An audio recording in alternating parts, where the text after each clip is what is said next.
সালাম আলাইকুম, আলতাসমার থেকে বলতেছি। অনেকেই কনফিউশনে থাকেন লকটাকে কিভাবে লাগাবেন, কোন পোর্শনে লাগাইলে ঠিক মতো সুবিধা হবে। তাদের জন্য আজকের এই ভিডিওটা। প্রথমত আমরা এখানের মধ্যে যে গামটা আছে এই গামটা সম্পূর্ণ তুলে ফেলবো। আবরণটা এভাবে করে তুলে ফেলবো, দুটোটা তুলে ফেলবো। গামটা তোলার পরবর্তী আমাদের কাজ হচ্ছে এটা লক অবস্থায় থাকবে, ঠিক যেভাবে আমি দেখাচ্ছি। লক অবস্থায় থাকবে, বাটন অংশটা থাকবে আমার এই দিকে এবং যে বডি অংশটা সেটা থাকবে এইদিকে। ঠিক এই লক অবস্থায় আমরা ঠিক সোজা বরাবর এইভাবে করে লাগিয়ে দিব। হ্যাঁ, জাস্ট একবার লাগাবো।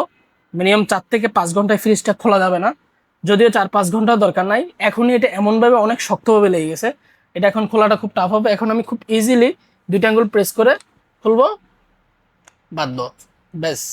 দুইটা আঙ্গুল প্রেস করে খুলবো, লক হয়ে যাবে, শেষ। আমার ফ্রিজ এখন লক হয়ে গেছে, এটা আমি চাইলেও এখন আর খুলতে পারবো না।